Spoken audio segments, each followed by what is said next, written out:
मम प्रियाः देशवासिनः, नमस्कारः। मन की बात इत्येतस्मिन् कार्यक्रमे पुनरपि भवतां स्वागतम्, अभिनन्दनं च। कतिपयदिनानाम् अनन्तरमेव 26,2000 आगच्छेत्। अद्य च यदा अहं भवद्भिः सह संवादं कुर्वन्नस्मि, तदा मनसि समग्रस्य एकवर्षस्य स्मृतयः स्मृतिपथमायान्ति। अनेकानि चित्राणि, अनेकाः चर्चाः, अनेकाः उपलब्धयश्च, याभिः देशः एकस्मिन् सूत्रे गुम्फितः। 25,2000 तादृशानि अनेकानि क्षणानि अस्मभ्यं दत्तानि, यानि अधिकृत्य प्रत्येकं भारतीयः गर्वान्वितः समजायत। देशसुरक्षायाः आरभ्य क्रीडाङ्गनं यावत्, विज्ञानप्रयोगशालाभ्यः विश्वस्य विशिष्टमञ्चानि यावत् भारतेन प्रतिस्थलं स्वीयं दृढं सदङ्कनं कृतम्। ऐषमः कृतम् ऑपरेशन सिन्दूर इति सिन्दूराभियानं प्रत्येकं भारतीयाय गर्वस्य प्रतीकरूपं संवृत्तम्। विश्वेन स्पष्टतया दृष्टं यत् अद्यतनं भारतं स्वसुरक्षायाः क्षतिक्रमे कथमपि अवसरं न प्रदद्यात्। ऑपरेशन सिन्दूर इति सिन्दूराभियानावधौ देशस्य विभिन्नेभ्यः दिग्विभागेभ्यः भारत मातरं प्रति प्रेम समर्पणादिभावानां चित्राणि अपि समक्षम् आगतानि। जनाः स्वस्वरीत्या भावान् अभिव्यक्तवन्तः। सखायः, एतादृशमेव आह्वानं तदा अपि दृष्टिं गतं यदा वन्दे मातरम् इत्यस्य राष्ट्रियगीतस्य सार्धैकवर्षपूर्तिः अभवत्।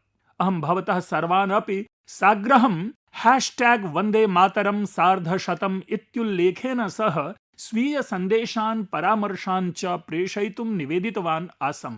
देशवासिनश्च एतस्मिन् अभियाने सोत्साहं भागं गृहीतवन्तः। सखायः, 25,2000 खेलदृष्ट्या अपि स्मृतिपरः संवृत्तः। अस्माकं क्रिकेट् क्रीडायाः पुरुषवर्गेण ICC चैम्पियन्स् ट्रॉफी इत्याख्या चषकप्रतिस्पर्धा जिता। महिलावर्गेण प्रथमवारं विश्वचषकः जितः। भारतस्य पुत्र्यः women's blind T20 world cup इत्याख्यां महिलानां 20x20 विश्वचषक प्रतियोगितां विजित्य ऐतिह्यं रचितवत्यः। एशियावर्तिन्यां 20x20 शृङ्खलायामपि त्रिवर्णध्वजः उत्तोलितं गतः। पैरा एथलीट् इत्येतैः दिव्याङ्ग क्रीडकैः विश्वप्रतिस्पर्धायाम् अनेकानि पदकानि विजित्य सिद्धं कृतं यत् कीदृशी अपि बाधा साहसं रोद्धुं न शक्नोति। विज्ञानस्य, अन्तरिक्षस्य च क्षेत्रयोः अपि भारतेन महती उन्नतिः कृता। शुभांशु शुक्लः प्रथमः भारतीयः संवृत्तः यः अन्ताराष्ट्रियान्तरिक्षकेन्द्रं यावत् प्राप्नोत्। पर्यावरण संरक्षणस्य, वन्यजीवानां च सुरक्षा सम्बद्धाः अनेके प्रयासाः अपि 25,2000 परिज्ञानत्वेन कीर्तिताः अभवन्। भारते शार्दूलानां संख्या अपि अधुना 30तः अधिका समभवत्। 25,2000 वर्षे आस्थायाः संस्कृतेः, भारतस्य च अद्वितीयनिधेः निदर्शनं युगपद् अभवत्।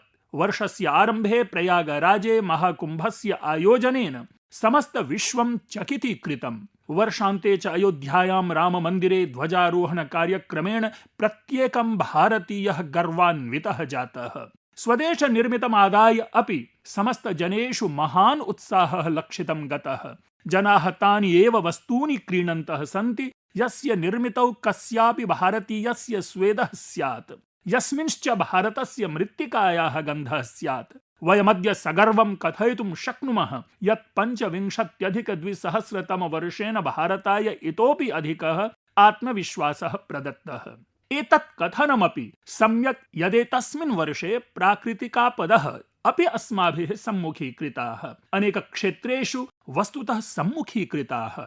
अधुना देशः 26,2000 नवीनाभिः आशाभिः नवसङ्कल्पैश्च सह अग्रे वर्धनाय सन्नद्धः अस्ति। मम प्रियाः देशवासिनः, विश्वम् अधुना भारतं प्रति बहुविधाभिः आशाभिः पश्यदस्ति। भारतात् आशानां बृहत्तमं कारणमस्ति अस्माकं युवशक्तिः। विज्ञानक्षेत्रे अस्माकम् उपलब्धिभ्यः, नवनवोन्मेषणेन, प्रविधीनां च विस्तरेण विश्वस्य देशाः अति प्रभाविताः सन्ति। सखायः यत्र भारतस्य युवसु सदैव किमपि नवीनं कर्तुम् उत्साहः अस्ति तत्रैव ते जागरूकाः अपि सन्ति। मम युवसखायः बहुवारं मां पृच्छन्ति यत् राष्ट्रनिर्माणे ते स्वकं योगदानम् इतोपि कथं वर्धेरन्, ते कथं स्वविचार सम्प्रेषणं कर्तुं शक्नुवन्ति। अनेके च पृच्छन्ति यत् मम सम्मुखं ते स्वविचाराणां प्रस्तुतिं कथं कर्तुं शक्नुवन्ति। अस्माकं युवमित्राणाम् अस्याः जिज्ञासायाः समाधानमस्ति विकसित भारत युव नेतृत्व संवादः इत्येतत्। विगत वर्षे अस्य प्रथमं संस्करणम् आयोजितमासीत्। अधुना केषाञ्चित् दिनानाम् अनन्तरम् एतस्य द्वितीयं संस्करणं भविष्यति। अग्रिममासस्य 12 दिनाङ्के स्वामी विवेकानन्द वर्यस्य जयन्त्यवसरे राष्ट्रिय युव दिवसः आचरिष्यते। एतस्मिन्नेव दिने युव नेतृत्व संवादस्य अपि आयोजनं भविष्यति। अहं चापि अस्मिन् अवश्यं सम्मिलितः भविष्यामि। अस्मिन् सम्मेलने आस्माकीनाः युवानः नवोन्मेष, स्वास्थ्य, नवोद्यम, कृषि प्रभृतेषु महत्वाधायि विषयेषु स्वविचार प्रस्तुतिं कुर्युः। अहम् एतस्मै कार्यक्रमाय अत्यन्तम् उत्सुकः अस्मि। सखायः मह्यम् एतत् अरोचत यदेतस्मिन् कार्यक्रमे अस्माकं युवकानां प्रतिभागिता वर्धमाना अस्ति। कतिपय दिवसानां पूर्वमेव एतेन सम्बद्धा एका प्रश्नमञ्च स्पर्धा समायोजिता, यस्यां 50 लक्षाधिकाः युवानः सम्मिलिताः जाताः। एका निबन्ध प्रतियोगिता अपि अभवत्, यस्यां विद्यार्थिनः विभिन्न विषयेषु स्वकीयान् विचारान् प्रस्तुतवन्तः। अस्यां प्रतिस्पर्धायां तमिलनाडु राज्यं प्रथमे, उत्तरप्रदेशश्च द्वितीये स्थाने अवर्तताम्। सखायः अधुना देशे युवकेभ्यः प्रतिभा प्रदर्शनाय नूतनाः अवसराः लभन्ते। एवं विधानि बहूनि पटलानि विकसितानि भवन्ति यत्र युवानः स्वयोग्यतायाः रुचेश्च अनुसारं प्रतिभां दर्शयितुं शक्नुवन्ति। एवं विधम् एकं पटलमस्ति स्मार्ट इंडिया हैकाथॉन इत्याख्यम्, यत्र विचाराः क्रियारूपेण परिणमन्ते। सखायः ऐषमः स्मार्ट इंडिया हैकाथॉन इत्येतस्य कार्यक्रमस्य समापनम् एतस्मिन्नेव मासे अभवत्। एतस्मिन् हैकाथॉन इत्याख्ये कार्यक्रमे 80 प्राशासकीय विभागानां 70,200 समस्यासु विद्यार्थिनः कार्यं कृतवन्तः। विद्यार्थिनः एवं विधानि समाधानानि प्रदत्तवन्तः यानि यथार्थ जीवन समाह्वानेभ्यः सम्बद्धाः आसन्। यथा ट्रैफिक इत्येतेन वाहन सम्मर्देन सम्बद्धा समस्या, एतस्मिन् विषये युवानः स्मार्ट ट्रैफिक मैनेजमेंट इत्येतेन सम्बद्धान् बहून् रुचिकर विचारान् प्रस्तुतवन्तः। फाइनेंशियल फ्रॉड्स, डिजिटल अरेस्ट्स इत्येवं विध समस्यानां समाधानेषु अपि युवानः स्वविचारान् प्रस्तुतवन्तः। ग्रामेषु डिजिटल बैंकिंग इत्येतदर्थं साइबर सिक्यूरिटी फ्रेमवर्क इत्येतेषु परामर्शाः प्रदत्ताः। अनेके युवानः कृषि विभागीय समाह्वानानि समाधातुं संलग्नाः सन्ति। सखायः विगतेषु 7-8 वा वर्षेषु स्मार्ट इंडिया हैकाथॉन इत्येतस्मिन् 13 लक्षाधिकाः विद्यार्थिनः 6,000 च संस्थानानि प्रतिभागं कृतवन्तः। युवानः शतशः समस्यानां समाधानानि अपि दत्तवन्तः। एवमेव हैकाथॉन्स् इत्येतस्य आयोजनं यथा समयं भवति। मम आग्रहः स्वयुवमित्राणि प्रति यत् ते हैकाथॉन्स् इत्येतस्मिन् अवश्यमेव सहभागितां कुर्वन्तु। सखायः अद्य जीवनं प्रविधि सञ्चालितं जायमानमस्ति, अथ च यानि परिवर्तनानि शताब्दीषु आगच्छन्ति स्म तानि वयं केषुचित् वर्षेषु एव अवलोकयन्तः स्मः।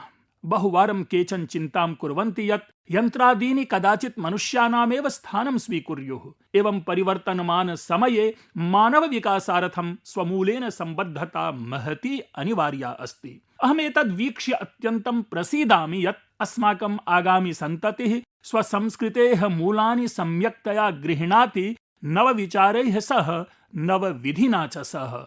सखायः भवद्भिः इंडियन इंस्टीट्यूट ऑफ साइंस इत्याख्यस्य भारतीय विज्ञान संस्थानस्य नाम अवश्यमेव श्रुतं स्यात्। अनुसन्धानं नवनवोन्मेषश्च अस्य संस्थानस्य परिज्ञानमेव। कतिपय वर्षाणां पूर्वं तत्रत्याः केचन छात्राः अनुभूतवन्तः यत् अध्ययनस्य अनुसन्धानस्य च मध्ये संगीतार्थमपि स्थानं कल्पनीयम्। एतेनैव चिन्तनेन च एका लघ्वी सङ्गीतकक्षा आरब्धा। न अतिबृहन् मञ्चः न च विशिष्टा अर्थसङ्कल्पना। शनैः शनैः वर्धमानाम् इमां लघ्वी कक्षां वयं गीताञ्जलि IISC इति नाम्ना जानीमः। इयम् अधुना केवलम् एका कक्षा नास्ति, अपि तु परिसरस्य सांस्कृतिकं केन्द्रमस्ति। अत्र हिन्दुस्तानी शास्त्रीय संगीतमस्ति, लोकपरम्पराः सन्ति, शास्त्रीय विधाः सन्ति। छात्राः अत्र सहैव उपविश्य संगीताभ्यासं कुर्वन्ति। आचार्याः सहैव उपविशन्ति, तेषां परिवाराः अपि युज्यन्ते। अधुना 200 जनाः अनेन सम्बद्धाः सन्ति। इतोपि विशिष्टं नाम ये विदेशं गतवन्तः ते अपि अध्यन्तर्जालम् एतेन समूहेन युक्ताः सन्ति। सखायः स्वमूलैः सह संयोजनस्य एते प्रयासाः केवलं भारतं यावत् सीमिताः न सन्ति। विश्वस्य भिन्नक्षेत्रेषु अथ तत्र निवसन्तः भारतीयजनाः अपि स्वभूमिकां निभालयिष्यन्ति। अन्यदपि उदाहरणमस्ति यत् अस्मात् देशात् बहिः नयति। एतत् स्थानमस्ति दुबै इति।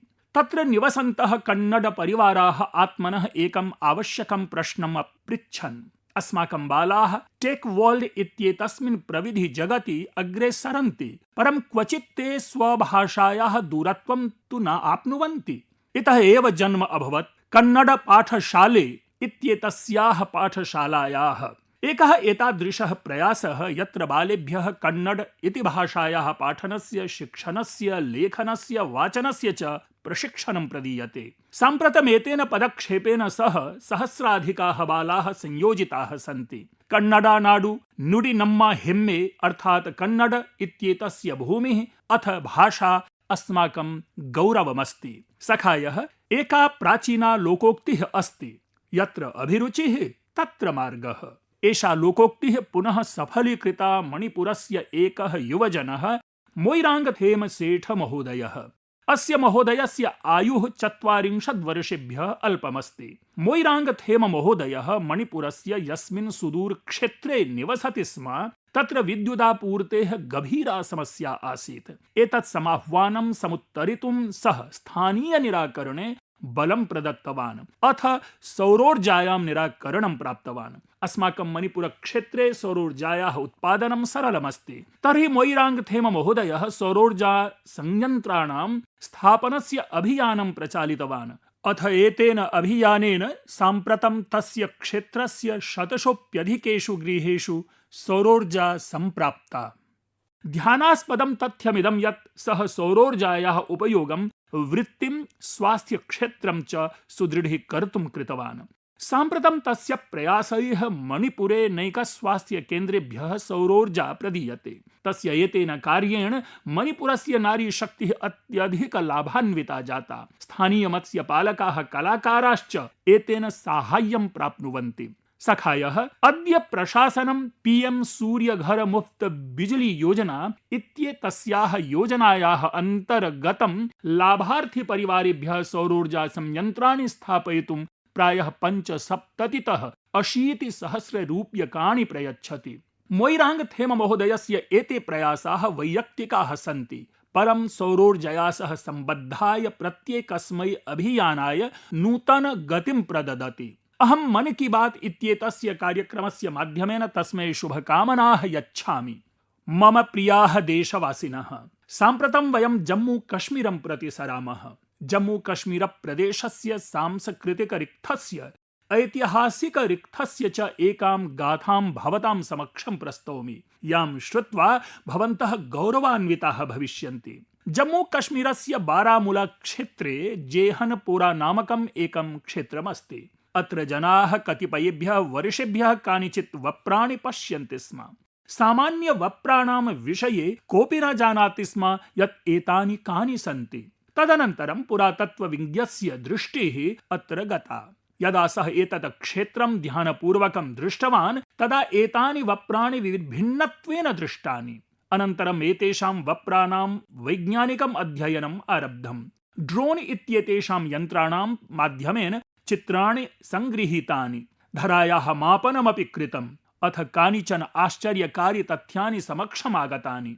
अनेन अस्माभिः ज्ञातं यत् एतानि वप्राणि प्राकृतिकानि न सन्ति, एतानि वप्राणि जनैः निर्मितानां बृहद्भवनानाम् अवशेषरूपाणि सन्ति। अस्मिन्नेव क्रमे एकं रुचिकरं तथ्यं समक्षमागतम्। कश्मीरतः सहस्राधिक किलोमीटर परिमित दूरे स्थितस्य फ्रांस देशस्य एकस्य संग्रहालयस्य पुरालेखागारे एकं पुरातनं चित्रं प्राप्तम्। बारामूला क्षेत्रस्य तस्मिन् चित्रे 3 बौद्धस्तूपाः दृष्टाः। इतः एव समयः परिवर्तितः। अथ कश्मीरस्य एकः गौरवपूर्णः इतिहासः अस्माकं समक्षम् आगतः। एषः 200 वर्षेभ्यः अपि प्राक्तनीतिहासः अस्ति। कश्मीरस्य जेहनपोरा क्षेत्रस्य एषः परिसरः अस्मान् स्मारयति यत् कश्मीरस्य इतिहासः कीदृशः, तस्य अभिज्ञानमपि कियत् समृद्धमिति। मम प्रियाः देशवासिनः, अधुना अहं भारतात् अनेक सहस्र किलोमीटर दूरे हृदयस्पर्शि प्रयासस्य विषये अहं भवद्भ्यः वक्तुमिच्छामि। फिजी देशे भारतीयायाः भाषायाः संस्कृतेश्च प्रचारार्थं प्रशंसनीयः उपक्रमः जायमानः अस्ति। तत्र नववंशक्रमं तमिलभाषया सह योक्तुं विविधस्तरेषु निरन्तरं प्रयत्नाः विधीयमानाः सन्ति। गतमासे फिजी देशस्य राकी क्षेत्रस्य एकस्मिन् विद्यालये प्रथमवारं तमिलदिवसः आचरितः। तस्मिन् दिने बालकाः एकं मञ्चं प्राप्नुवन् यत्र ते स्वभाषायाः विषये मुक्तहृदयेन गौरवं प्रकटितवन्तः। ते तमिलभाषायां काव्यानि श्रावितवन्तः, भाषणं कृतवन्तः, सात्मविश्वासं स्वसंस्कृतिमधिमञ्चम् उपस्थापितवन्तः। सखायः देशस्य अन्तः अपि तमिलभाषायाः प्रचारार्थम् अनारतं कार्याणि जायमानानि सन्ति। कतिपयदिनेभ्यः पूर्वं मदीये संसदीय क्षेत्रे काश्यां 4थं काशी तमिल संगमम् इत्याख्यं समायोजनं सम्पन्नम्। अधुना अहं भवद्भ्यः एकं ध्वन्यङ्कनांशं श्रावयामि। शृण्वन्तु, अनुमानं च कुर्वन्तु यत् एते तमिलभाषां वक्तुं प्रयतमानाः बालकाः कुत्रत्याः सन्ति इति। वणक्कम भारत और संघ तल ओरे भारतम उन्नत भारतम नैडत्तपट्ट काशी तमिल संगमम 4 पॉइंट तमिल करपोम नान रोम कारके उदाहरणक येन तमिल इंट्रोडक्शन कासियोडु भूमिल नानु पायल पटेल और सुकिन्स इंटर कॉलेज की मानवी अनेवरकुम येन वणक्कम। सखायः भवन्तः एतत् ज्ञात्वा विस्मिताः भवेयुः यत् एतावता सारल्येन तमिलभाषायां स्वविचाराणाम् उपस्थापनं कुर्वन्तः एते बालकाः काश्याः किं वा वाराणस्याः सन्ति। एतेषां मातृभाषा हिन्दी इति अस्ति, परं तमिलभाषां प्रति एतेषाम् अनुरागः एव तमिलभाषा शिक्षणाय एतान् प्रेरितवान्। एतस्मिन् वर्षे वाराणस्यां काशी तमिल संगमम् इत्येतस्य आयोजनक्रमे तमिलभाषा शिक्षणे विशेषतः बलं प्रदत्तं गतम्। लर्न तमिल, तमिल कराकलम् अर्थात् तमिल भाषा अधिगम्य इत्येतेन विषयेन वाराणस्याः 50तः अपि अधिकेषु विद्यालयेषु विशेषाभियानानि अपि प्रचालितं गतानि। एतस्य परिणामः एतस्मिन् ध्वन्यङ्कनांशे श्रूयमाणो वर्तते।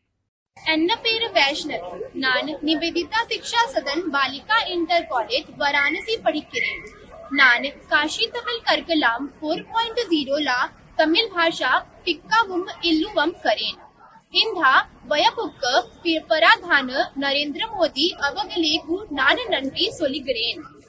सखायः तमिल भाषा जगतः प्राचीनतमा भाषा अस्ति।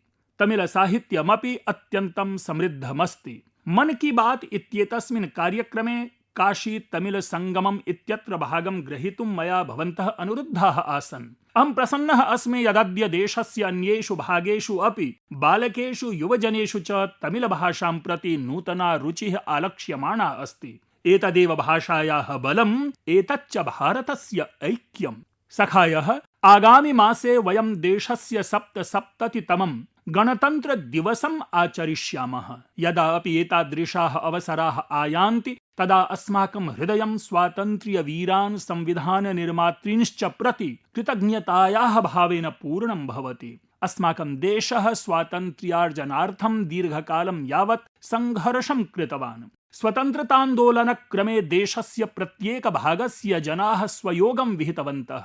दौर्भाग्यात् स्वातन्त्र्यान्दोलनस्य बहवः नायकाः नैकाः नायिकाश्च यथा योग्यं सम्मानं न अवाप्नुवन्। एतादृशेषु एव जनेषु अस्ति स्वातन्त्र्यवीराङ्गना ओडिशा राज्यस्य पार्वती गिरिवर्या। तस्याः जन्म शताब्दी अग्रिमवर्षस्य जनवरी मासे आचर्येत। सा स्वकीये 16 वर्षे भारतं त्यजत इत्याख्ये आन्दोलने भागं गृहीतवती। सखायः स्वतन्त्रतान्दोलनात् पश्चात् पार्वती गिरिः समाजसेवायै आदिवासिकल्याणाय च स्वजीवनं समर्पितवती। सा अनेकानाथालयानां स्थापनम् अपि विहितवती। तस्याः प्रेरणादायकं जीवनं नूनम् एकैकस्य वंशक्रमस्य मार्गदर्शनं करिष्यति। अहं पार्वती गिरिवर्यायै श्रद्धाञ्जलिम् अर्पयामि।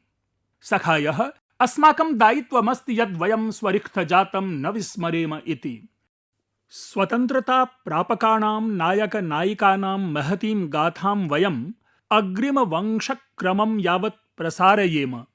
भवन्तः स्मरेयुः यत् यदा स्वातन्त्र्यस्य 75 वर्षाणि पूर्णानि आसन् तदा प्रशासनेन विशिष्ट वेब फलकं निर्मितमासीत्।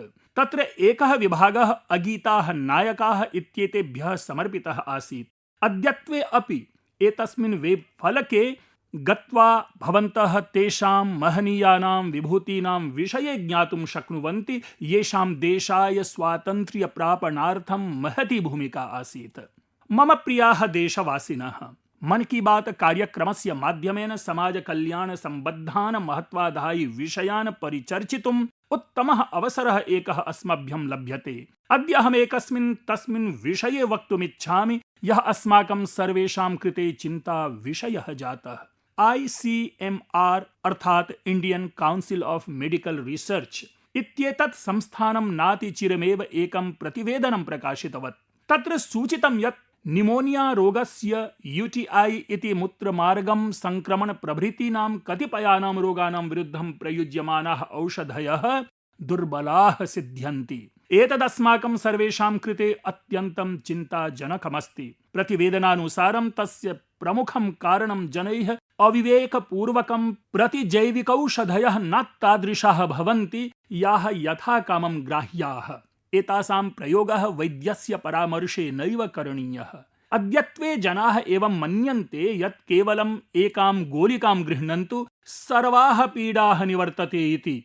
एतस्मादेव कारणात् रोगाः संक्रमणानि च एतासु औषधीषु प्रतिजैविकौषधिभ्यः प्रबलतराः भवन्ति। अहं भवतः सर्वान् निवेदयामि यत् स्वेच्छया औषधप्रयोगात् विरम्यताम्। विशेषतः प्रतिजैविकौषधानां विषये एषा सावधानता अत्यावश्यकी। अहं तु एवमेव वदामि यत् औषधानां कृते सम्यग् निर्देशः अपेक्ष्यते। प्रतिजैविकौषधानां कृते चिकित्सकाः आवश्यकाः। एषा प्रवृत्तिः भवतस्य स्वास्थ्यस्य संवर्धने महत् साहाय्यं करिष्यति। मम प्रियाः देशवासिनः, अस्माकं परम्परागताः कलाः समाजं सशक्तं कुर्वन्त्यः एव जनानाम् आर्थिकप्रगतयेपि महत् साधनं सन्ति। आन्ध्रप्रदेशस्य नारसापुरं जनपदस्य लेस् क्राफ्ट् इति शिल्पस्य चर्चा सम्पूर्णे देशे इदानीं वर्धमाना अस्ति। एतत् लेस् क्राफ्ट् सुदीर्घवंशपरम्परया महिलाभिः प्रवर्तते स्म। अत्यन्तं धैर्येण सौक्ष्म्येन च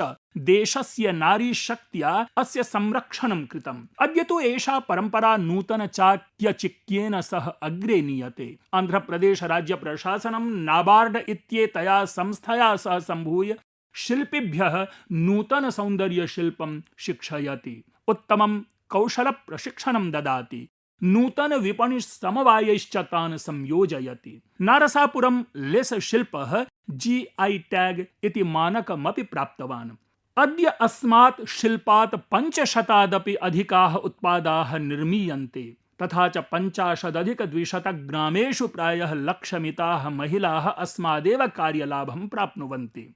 सखायः, मन की बात इति कार्यक्रमः तादृशान् जनान् अपि प्रकाशयितुम् एको मञ्चः अस्ति ये स्वपरिश्रमेण न केवलं परम्परागताः कलाः अग्रे नयन्ति अपि तु एतेन स्थानीय जनानपि सशक्तान् कुर्वन्ति। मणिपुर राज्यस्य चुराचान्दपुर नगरे मार्गरेट रामथार सीएम महोदया तादृशानेव प्रयासान् कृतवती। सा मणिपुरस्य परम्परागत उत्पादान्, तत्रत्यं हस्तशिल्पं, वंशकाष्ठ निर्मितानि द्रव्याणि च विशालदृष्ट्या अवालोकयत्। अस्याः एव दृष्टेः परिणामेन सा केवलं हस्तशिल्पिनां जीवन परिवर्तनस्य साधनं जाता। अद्य मार्गरेट महोदयायाः अस्मिन् समवाये 50 शिल्पिनः कार्यं कुर्वन्ति। तथा च सा स्वपरिश्रमेण दिल्ली सहितं देशस्य नैकेषु राज्येषु स्वोत्पादानां विपणकेन्द्रमपि परिवर्धितवती। सखायः मणिपुरतः एव अन्यदेकम् उदाहरणं सेनापति जनपदस्य निवासिनी चोखोने क्रिचेना महोदया अस्ति।